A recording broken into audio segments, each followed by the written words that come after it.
consumimos demasiado carbón,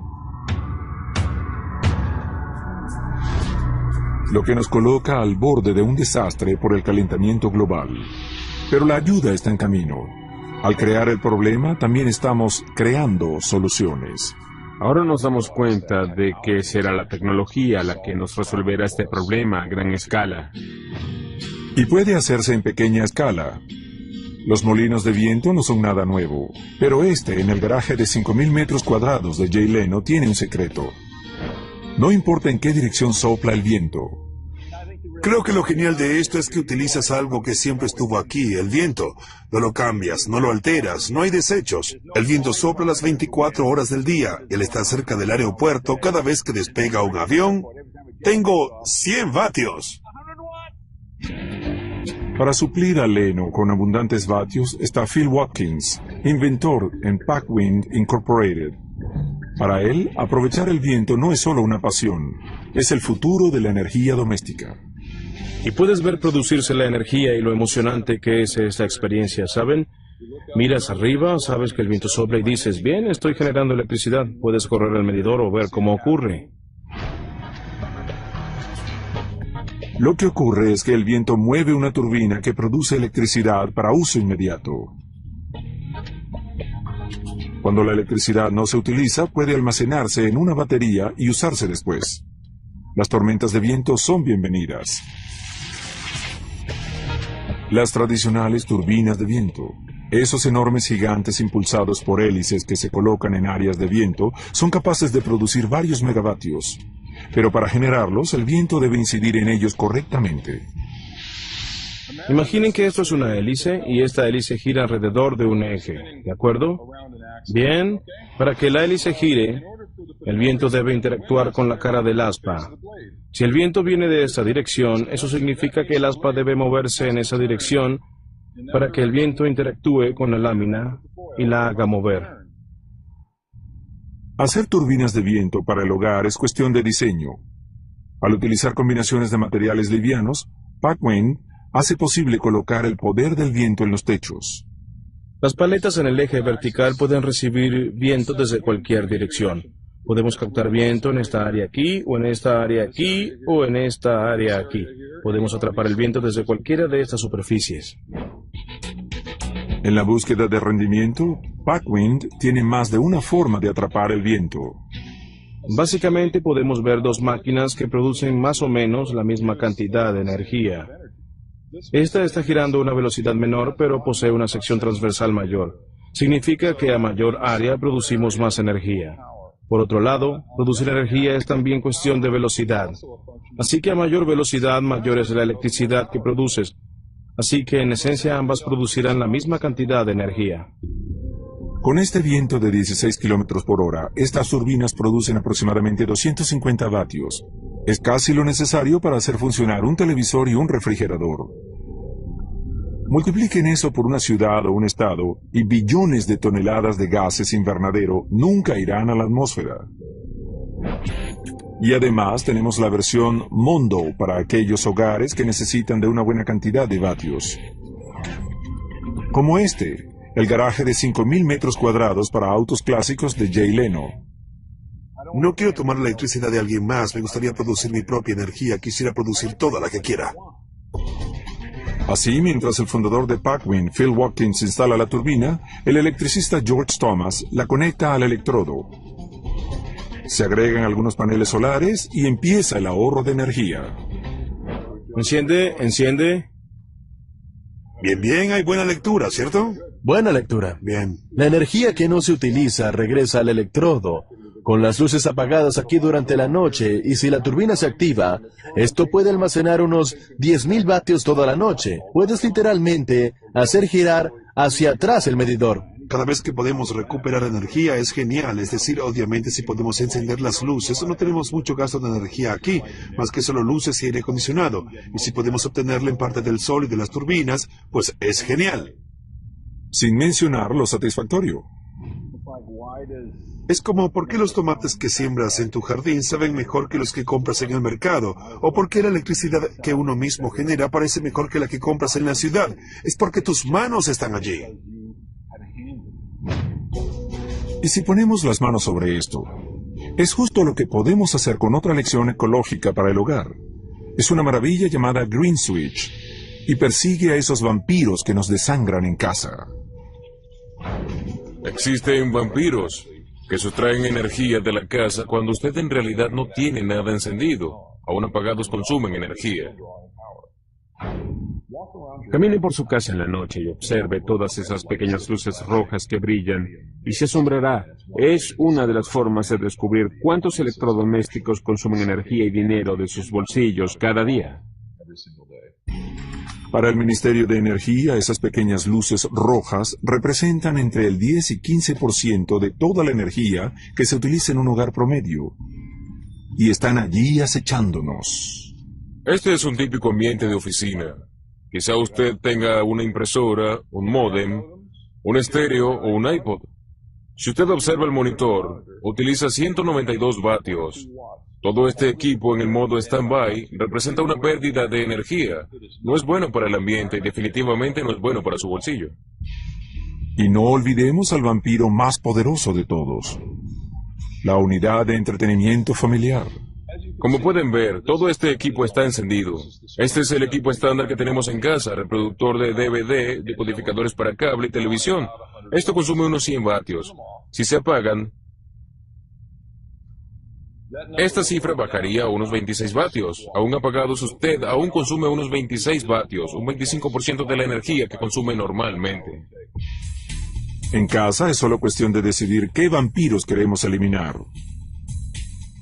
Una vez que identificamos a los chicos malos, el primer paso es instalar un receptáculo Green Switch al toma corriente.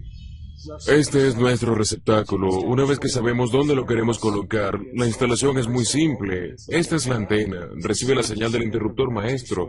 Le dice a esta unidad si debe encenderse o apagarse. Los receptáculos se pueden conectar a tantos tomacorrientes como se deseen, así como al termostato de su aire acondicionado. Entonces, una vez que se instalan los receptáculos, permanecen a la espera de una señal de su interruptor principal. Nos encontramos en la puerta principal de la casa. Ya entramos y reemplazamos el resto de los interruptores y receptáculos que van a interactuar con este Green Switch. Reemplacé los componentes eléctricos de este cajetín y lo reemplacé con un nuevo botón. Y nuestro Green Switch, todo se conecta con los componentes eléctricos existentes. Es una instalación muy sencilla. Ahora pasamos al interruptor y todos esos vampiros succionadores de energía serán historia. Se ahorra dinero y se contamina menos el ambiente. Si realmente quiere ser obsesivo con el consumo de energía, pruebe el Power Cost Monitor. Solo coloque un sensor alrededor de su medidor externo y este aparato externo le permite olvidar los vatios, los costos y el ambiente. ¿Alguien quiere uno? Pero entonces tenemos la basura. Una de las fuentes mayores de gases invernadero y otros contaminantes en nuestra atmósfera son los vertederos. Con el tiempo se descomponen creando metano y otros gases invernadero. En áreas urbanas, alrededor del 40% de toda la basura son desechos de comida. Pero existe una compañía que se asegura de que nunca lleguen a los vertederos. Es Nature Mills. Es la caja mágica que hace abono y despacha la basura en su jardín. Muchos de los desechos de alimentos provienen de estas virutas, material orgánico, sedimento de café, té, bolsas de té. Lo que hacemos es colocar el desperdicio alimenticio aquí adentro. Aquí va. Para hacer abono, los desperdicios alimenticios necesitan una cantidad apropiada de oxígeno, humedad y calor. Si se deja a la naturaleza, el proceso tomaría meses. El Indoor Composter sobrecarga los niveles de oxígeno y temperatura, acelerando la descomposición a unas 2 semanas. Todo por 10 vatios de energía, o un costo aproximado de 50 centavos de electricidad al mes. El composter procesa hasta 2 kilos por día, una cantidad de basura que genera una familia promedio. Es así como se ve después de una semana. Pueden ver que empieza a convertirse en abono y se puede seguir agregando. Todo se mezcla allí adentro. Una vez descompuesta, la mezcla cae por una compuerta dentro de un compartimiento en el fondo. Allí se preserva una semana más y empieza a secarse.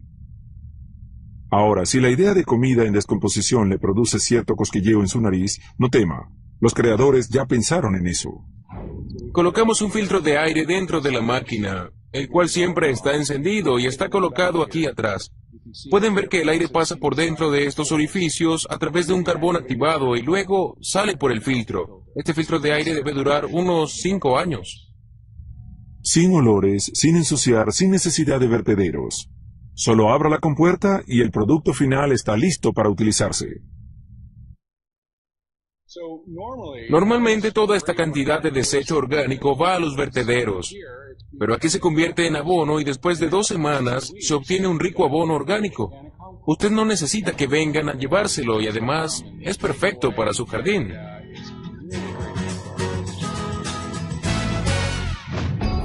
Con o sin abono, los jardines de Azusa, California, se marchitan con otro día de altas temperaturas. Dentro de la biblioteca pública, el aire acondicionado trabaja el doble. La biblioteca recibe a unos 500 visitantes por día que entran y salen de aquí, y muchos de ellos vienen para refugiarse y escapar del calor. Enfriarse en este calor genera sobrecarga en el suministro de energía, posibles apagones y la urgente necesidad de nuevas plantas eléctricas. Pero los funcionarios del gobierno encuentran novedosas soluciones, como utilizar la energía de la noche para enfriar su biblioteca durante el día. ¿Parece difícil? Pues bien, todo está en el hielo. El Ice Bear Cooling System. Básicamente esto es un gran tanque de agua. Lo que tenemos aquí es un tanque de 2.000 litros. Y en su interior tenemos estos espirales de cobre que, si observan más de cerca, parecen los resortes de un colchón estirados a una altura de 1,5 metros. Es dentro de los espirales donde Ice Bear realiza su primer truco. En la noche, una bomba envía un refrigerante a través de los espirales en el agua. El agua se congela en un bloque alrededor de los espirales. Justo ahora está frío al tocarlo porque tenemos agua que congelamos aquí durante la noche. De hecho, estoy tocando el hielo justo aquí. Durante el día, cuando la unidad de aire acondicionado se enciende, la bomba envía refrigerante tibio de regreso a los espirales a través del hielo. El refrigerante se enfría y se bombea a través de los tubos del aire acondicionado para así producir enfriamiento. Al final del día, el Ice Bear entra en hibernación hasta tarde en la noche cuando el proceso empieza de nuevo. Tenemos la capacidad de proveer el equivalente a 8 horas de enfriamiento a partir de este hielo. Luego nuevamente será agua y utilizaremos la unidad de condensación de nuevo para convertirla en hielo. Al obtener su energía en la noche, en lugar de atacar el suministro eléctrico durante el día, el Ice Bear puede detener los gases invernadero utilizando la energía limpia y económica de la noche. Ahora muchos lugares generan energía renovable con el viento durante las noches, así que al desplazar esa demanda a horas nocturnas, también se desplaza parte de esa demanda a fuentes de energía no contaminantes que preservan el ambiente. Esta tecnología es muy simple. Es un gigantesco bloque de hielo en el exterior de nuestra biblioteca. Y de alguna manera, logra mantener el edificio frío. ¿Y qué les parece esto para el frío? Una torre solar que puede dar electricidad a una ciudad y es más caliente que el planeta Mercurio. En el desierto, en las afueras de Sevilla, España, 100 metros de tecnología ambiental capturan rayos solares. Podría ser el método que logre una inyección masiva de energía solar a las ciudades. Se denomina torre solar y se levanta como un faro de esperanza en la lucha contra el calentamiento global. La cúspide de la torre de concreto recibe el reflejo de un mar de espejos llamados helióstatos. Los helióstatos están dispersos en unas 70 hectáreas, y el sol brilla a diario convirtiendo a la torre en un oráculo de energía solar. Valerio Fernández es el ingeniero director de la planta. Estamos en el centro del campo de helióstatos de la planta solar PS10. Posee unos 624 helióstatos compuestos de espejos. La función del helióstato es reflejar la radiación solar. Estas unidades no son calientes. Los helióstatos se programan para mantener el calor en la torre desde la mañana y hasta que anochece. A medida que la Tierra gira, los helióstatos se mueven para mantenerse perfectamente enfocados entre el Sol y la torre. Hay años en los que febrero tiene 29 días, por lo que todos los años son diferentes. Las ecuaciones para reflejar con precisión el movimiento del Sol son complejas y se deben actualizar en cada ciclo anual. Cada helióstato está hecho de cristal y acero y tiene una superficie de 120 metros cuadrados. Se fabrican con espejos convencionales que reflejan la radiación solar y son algo curvados para concentrar la radiación solar hacia un punto que es el receptor en la cúspide de la torre.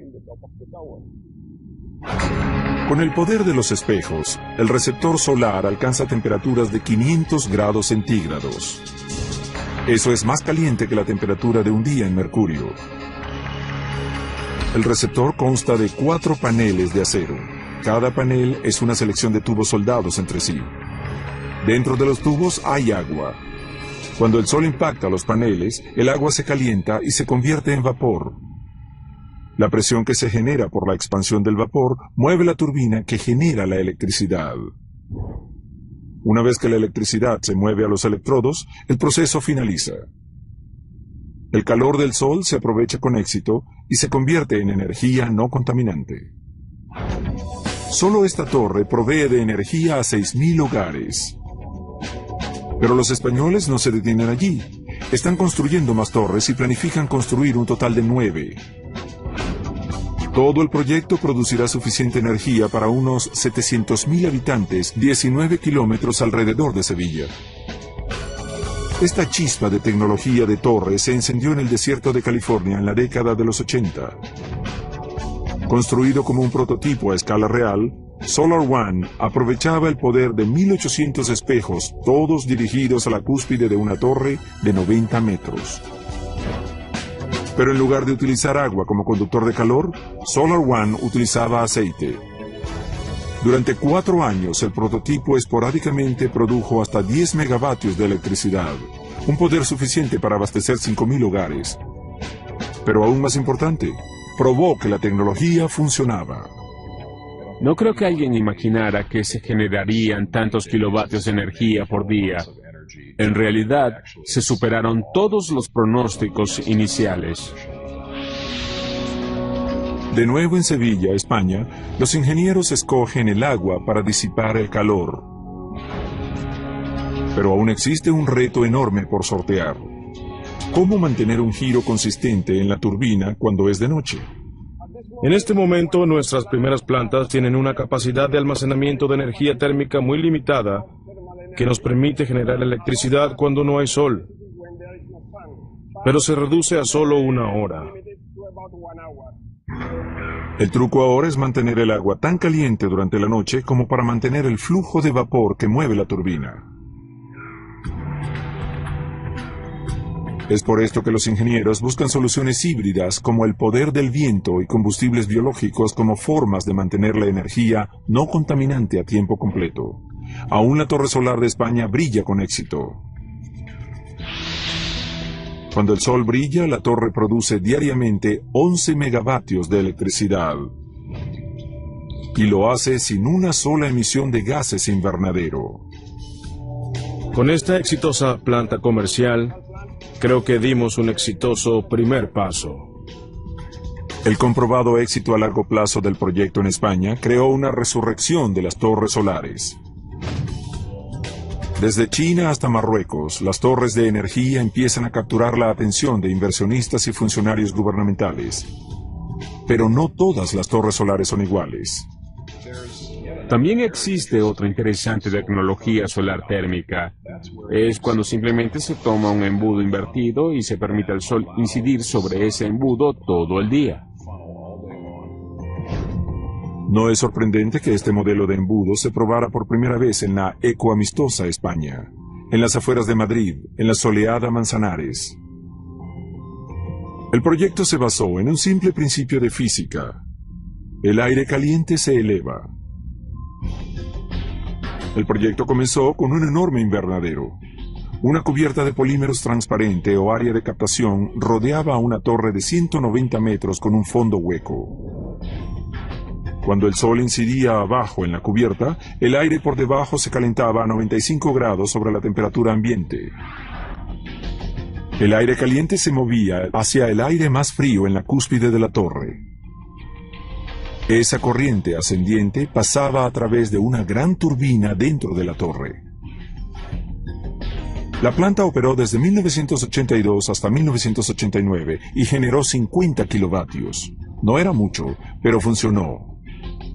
El diseño podía enfrentar al sol, pero a finales de la década de los 80 el petróleo era barato y se perdió el interés. Nuestra experiencia es que hay un par de elementos que generan inversiones en las torres solares. Uno es el costo del petróleo, el otro, por supuesto, son las políticas gubernamentales. Ahora, con los elevados precios del petróleo y los problemas ecológicos presionando en las conciencias de las personas, el interés en el proyecto Manzanares alcanza una importancia fundamental. Una compañía australiana llamada EnviroMission planea llevar una torre a alturas sin precedentes. Sería quizás la estructura más grande en la faz de la Tierra. La torre de concreto reforzada con acero se elevará a unos 700 metros. Eso es casi 1 kilómetro y 2 veces la altura del edificio Empire State. Su base tendrá un diámetro de 130 metros, una anchura suficiente para dar estabilidad con vientos extremos. La cubierta de vidrio y polímeros abarcará 5 kilómetros, inclinándose levemente desde una altura de 2 metros en el perímetro hasta 30 metros en la torre. Allí, unas 32 turbinas tipo jet estarán listas para tomar el aire caliente y convertirlo en electricidad. La torre generará energía durante todo el año. Los invernaderos también funcionan en invierno, funcionan recogiendo aire tibio. Se puede crear un diferencial de temperatura. Puede que no logre el rendimiento del verano, pero se obtiene un rendimiento sustancial. EnviroMission cree que su torre proveerá a las plantas eléctricas con unos asombrosos 200 megavatios. Aún con la torre funcionando a un 80% de su capacidad, sería suficiente energía para alimentar a 500,000 de hogares. EnviroMission logró ya la compra de unas 8,000 hectáreas de terreno entre Melbourne y Sydney. Esta sería una maravilla de la ingeniería y, por supuesto, un ícono de la energía renovable. Y será costoso. Con un precio estimado en $700 millones para su construcción, es un alto costo que podrá recuperarse eventualmente. Será, y así lo creemos, competitiva en rendimiento frente al carbón, pero más costosa para construir, aunque no impagable. Con capitales de inversión persiguiendo tecnología ambiental, esos 700 millones parecen alcanzables, incluyendo un módulo de transporte al estilo de los supersónicos. Creo que tenemos el santo grial de la energía renovable. Oportunista, sí, obviamente, es decir, uno no hace algo por nada, pero lo que era un sueño se convirtió en pasión. Vamos a construirlo. Hay otra máquina ecológica que ya se construyó. Un auto que funciona con aire. Y si su inventor francés logra desarrollarlo, será el auto del futuro.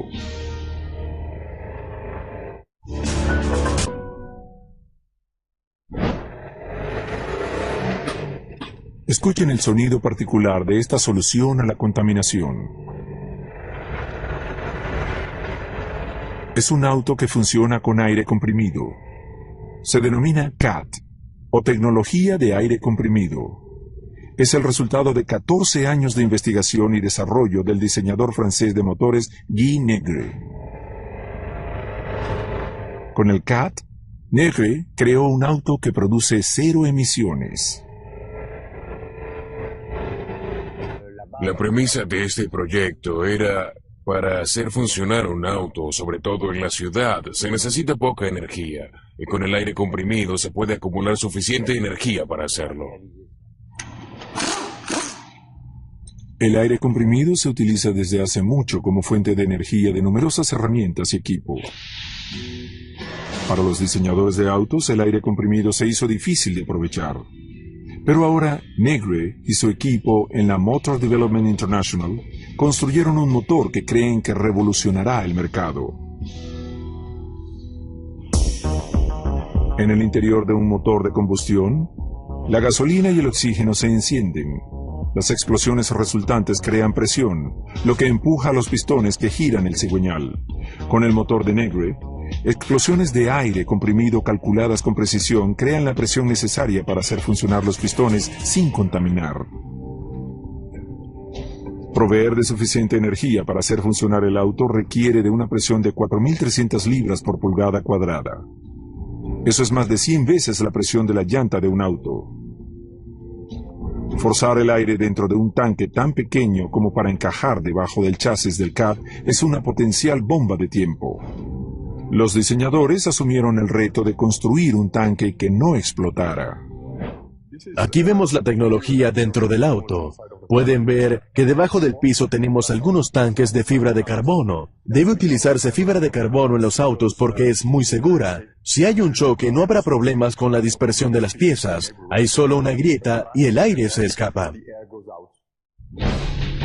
Los tanques pueden hasta soportar el impacto de un arma de poco calibre.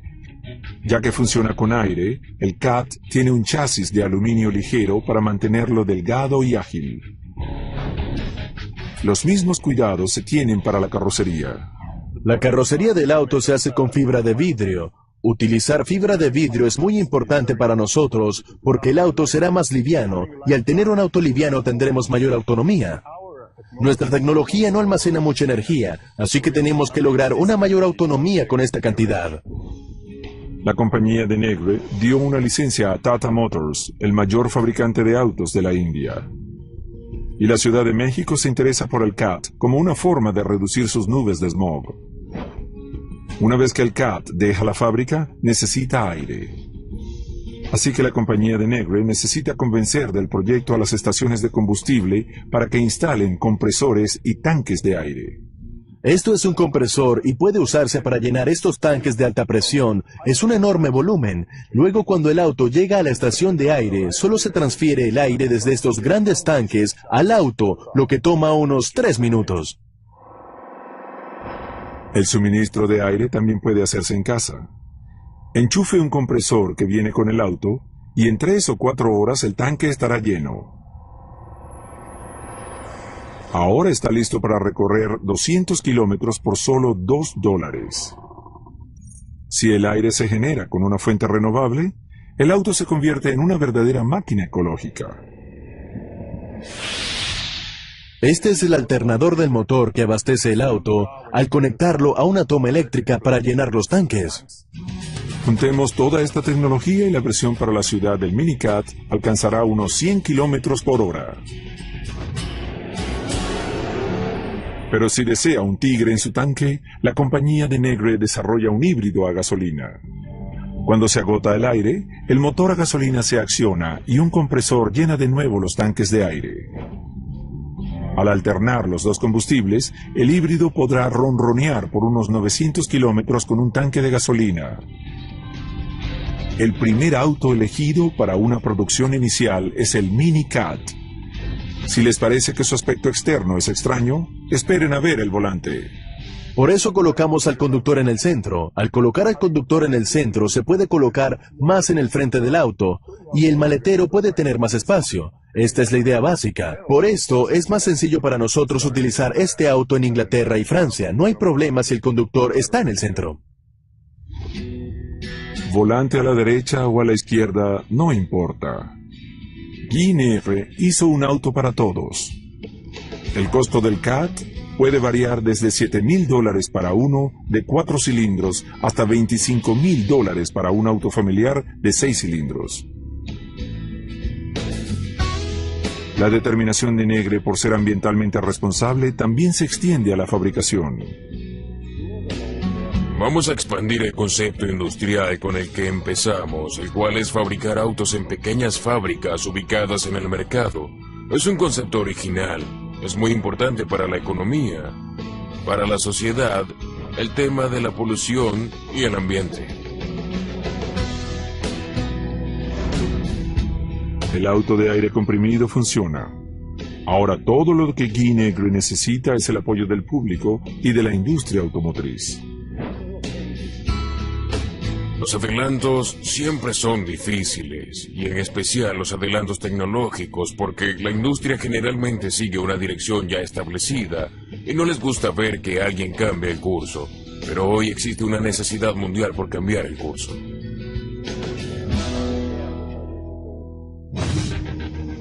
Existe también una necesidad mundial de agua pura. Por suerte, podemos convertir el agua contaminada en algo potable. Pero esto nos cuesta millones. El agua y el oeste americano es abundante, pero debajo de una de las regiones más sedientas del sur de California existen trillones de litros de agua, pero gran parte de ella está contaminada, aunque no por mucho tiempo. A 60 metros por debajo del Valle de San Gabriel, químicos tóxicos contaminan las fuentes acuíferas. Están allí hace décadas. Al principio del siglo XX, con el inicio de la revolución industrial, pensábamos que podíamos desechar las cosas, pensábamos que podíamos lanzar desperdicios en los ríos y el material de desecho en los vertederos, o lanzar cosas en los océanos y deshacernos de ellas. Y antes de la década de los 70, ninguna de las leyes que hoy se aplican existían, y las prácticas para el manejo y desecho de químicos eran muy diferentes de las que tenemos hoy en día. Tuvo que ocurrir uno de los peores desastres ecológicos en la historia de los Estados Unidos para forzar estos cambios: Love Canal. En 1942, una vía fluvial al norte de Nueva York se convirtió en un vertedero de desechos tóxicos que utilizaban las compañías de químicos y plásticos. Para 1978, los residentes de la zona sufrían de defectos físicos al nacer, abortos y cáncer. A partir de esta tragedia se creó el Superfondo, un programa federal para identificar y limpiar los lugares con desechos tóxicos en los Estados Unidos. Fue el primer uso a gran escala de tecnología para limpiar el ambiente. El Valle de San Gabriel fue uno de estos lugares.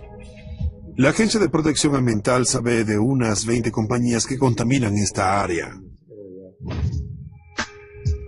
Las empresas responsables van desde compañías de limpieza industrial hasta fabricantes de cohetes. Y todos los días millones de litros, un equivalente a 500 piscinas del agua de los acuíferos contaminados, entran en la planta de tratamiento de San Gabriel para su limpieza. El agua se extrae de los acuíferos por 3 pozos de extracción que alimentan a esta planta de tratamiento. El agua va a la primera fase de tratamiento, que consiste en un aterrizaje a través de este tubo vertical. Sube por el lado de la torre de caída. El agua sube a la cúspide de la torre y cae. Los tanques están llenos de miles de globos plásticos del tamaño de una toronja. Cada globo es una matriz porosa. Al caer a través de los globos, el agua se descompone en pequeñas gotas, mientras se introduce aire desde el fondo del tanque. Cuando las gotas chocan con el aire, los contaminantes volátiles se convierten en vapor y se expulsan por la cúspide de la torre. El aire con los componentes volátiles sale de la cúspide de la torre y va a los compartimientos azules, que son filtros de carbono. El aire entra por arriba del compartimiento, se mueve por un lecho de carbono y luego sale por el fondo y sale por la chimenea como aire limpio. Mientras la corriente de aire remueve la mayoría de los químicos volátiles, algunos contaminantes permanecen.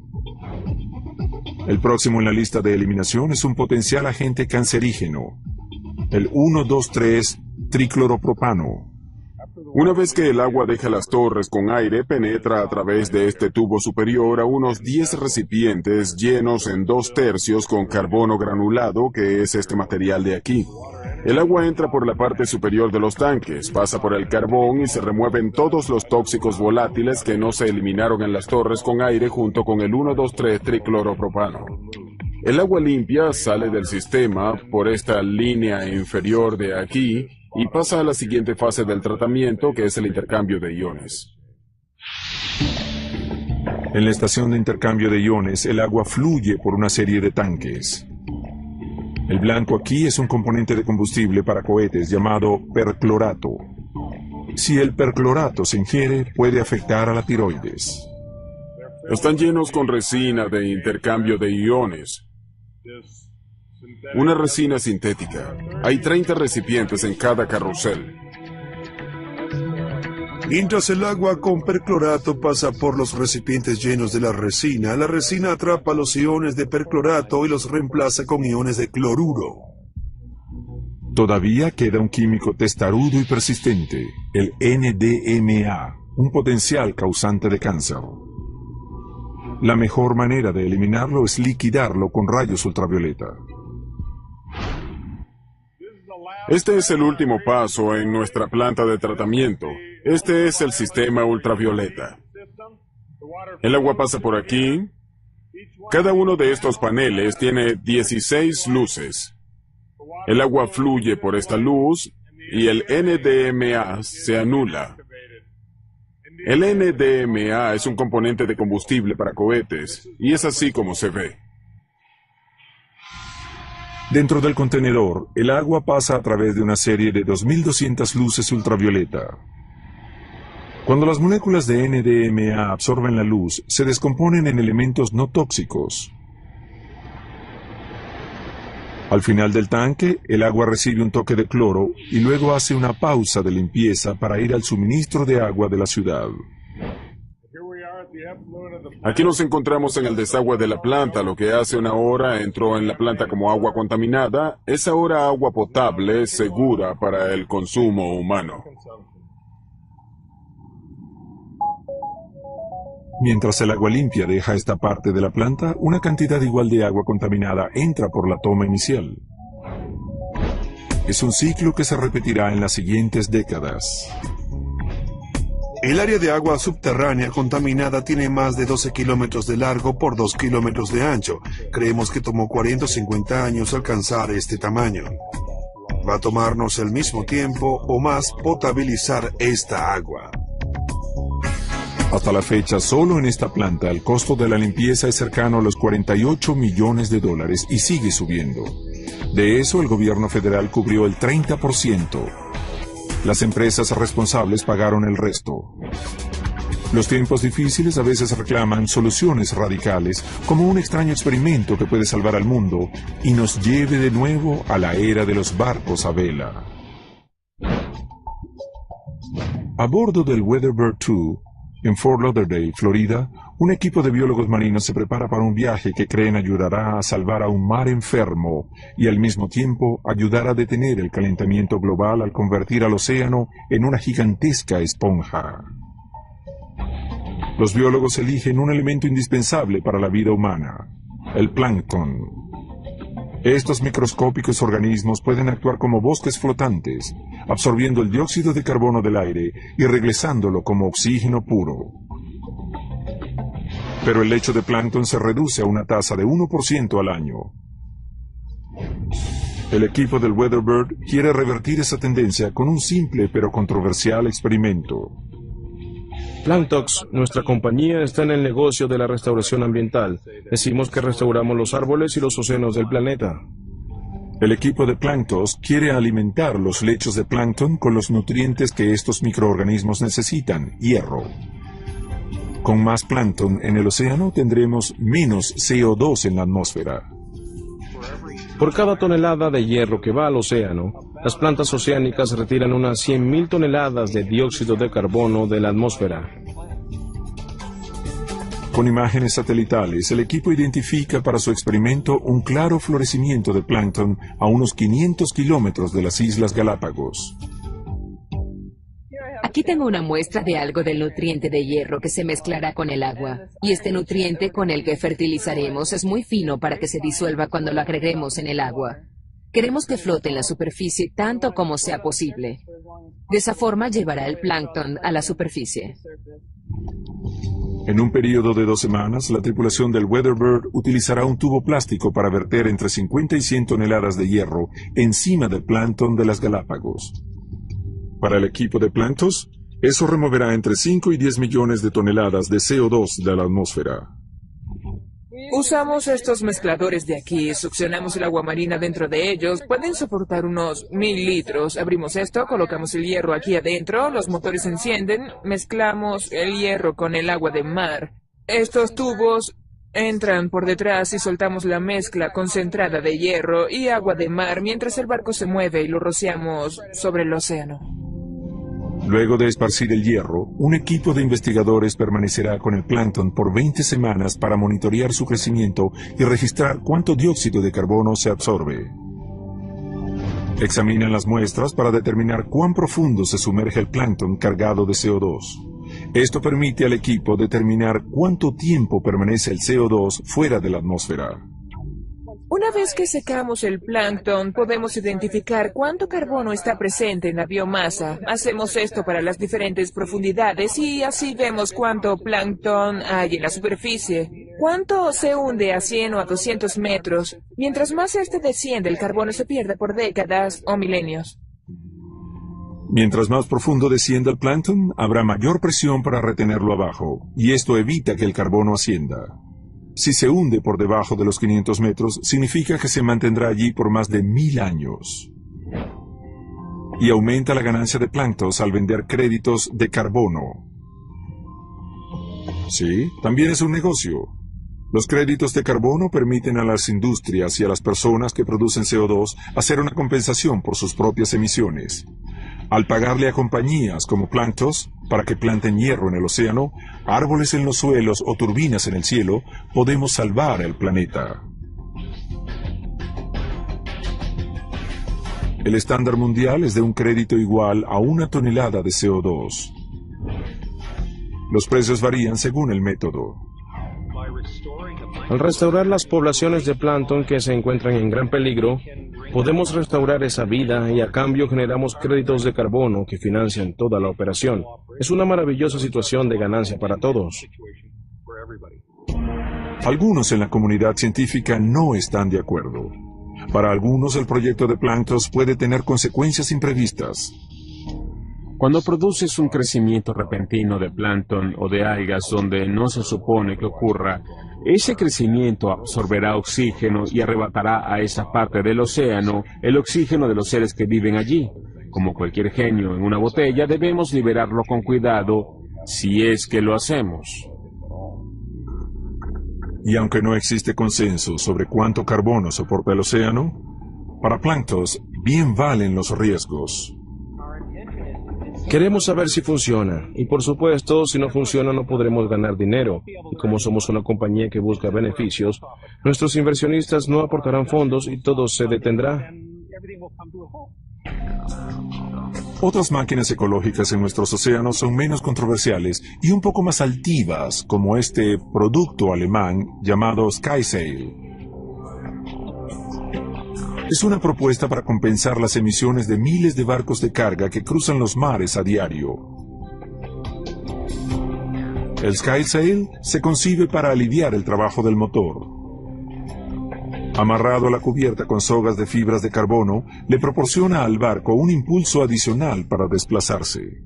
Posiblemente no se pueda apagar los motores todo el tiempo, pero se puede reducir la cantidad de combustible que se consume y el número de horas en que se consume. Obviamente, para reducir las horas de consumo, el SkySail debe atrapar el viento. Una computadora integrada con el cable de arrastre lee la velocidad y la dirección del viento y luego guía a la vela arriba o abajo hacia las mejores corrientes. La vela puede elevarse a unos 300 metros donde hay vientos fuertes y duraderos.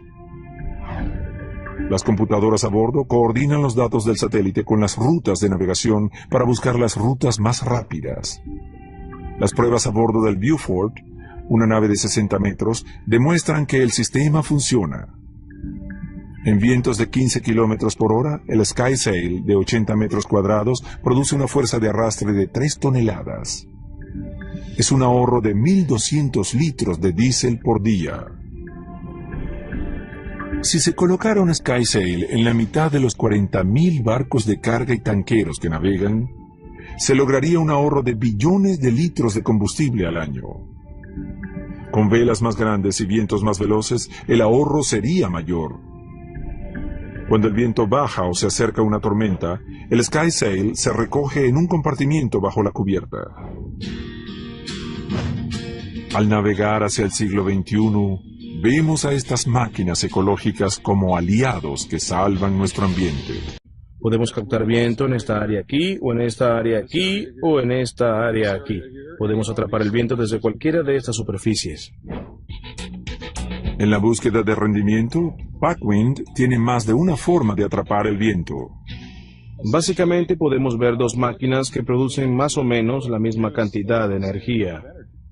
Esta está girando a una velocidad menor, pero posee una sección transversal mayor. Significa que a mayor área producimos más energía. Por otro lado, producir energía es también cuestión de velocidad. Así que a mayor velocidad, mayor es la electricidad que produces. Así que en esencia ambas producirán la misma cantidad de energía. Con este viento de 16 km por hora, estas turbinas producen aproximadamente 250 vatios. Es casi lo necesario para hacer funcionar un televisor y un refrigerador. Multipliquen las tradicionales turbinas de viento. Esos enormes gigantes impulsados por hélices que se colocan en áreas de viento son capaces de producir varios megavatios. Pero para generarlos, el viento debe incidir en ellos correctamente. Imaginen que esto es una hélice y esta hélice gira alrededor de un eje, ¿de acuerdo? Bien, para que la hélice gire, el viento debe interactuar con la cara del aspa. Si el viento viene de esta dirección, eso significa que el aspa debe moverse en esa dirección para que el viento interactúe con la lámina y la haga mover. Hacer turbinas de viento para el hogar es cuestión de diseño. Al utilizar combinaciones de materiales livianos, Packwind hace posible colocar el poder del viento en los techos.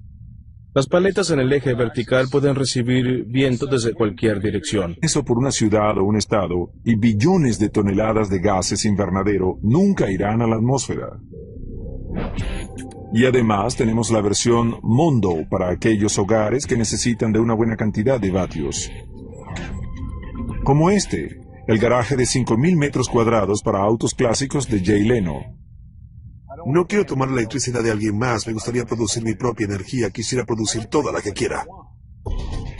Así, mientras el fundador de Packwind, Phil Watkins, instala la turbina, el electricista George Thomas la conecta al electrodo. Se agregan algunos paneles solares y empieza el ahorro de energía. Enciende. Bien, bien, hay buena lectura, ¿cierto? Buena lectura. Bien. La energía que no se utiliza regresa al electrodo, con las luces apagadas aquí durante la noche, y si la turbina...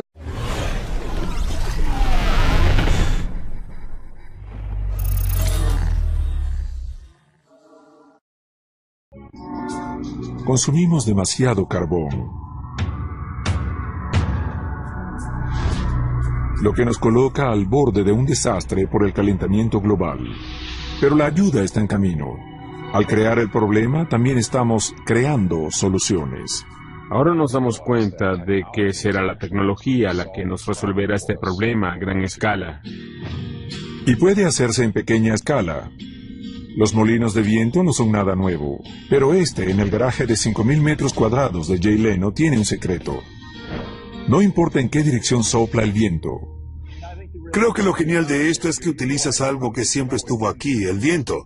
No lo cambias, no lo alteras, no hay desechos. El viento sopla las 24 horas del día. Él está cerca del aeropuerto cada vez que despega un avión. Tengo 100 vatios. Para suplir a Leno con abundantes vatios está Phil Watkins, inventor en Packwind Incorporated. Para él, aprovechar el viento no es solo una pasión, es el futuro de la energía doméstica. Y puedes ver producirse la energía y lo emocionante que es esta experiencia, ¿saben? Miras arriba, sabes que el viento sopla y dices, bien, estoy generando electricidad. Puedes correr al medidor o ver cómo ocurre. Lo que ocurre es que el viento mueve una turbina que produce electricidad para uso inmediato. Cuando la electricidad no se utiliza, puede almacenarse en una batería y usarse después. Las tormentas de viento son bienvenidas.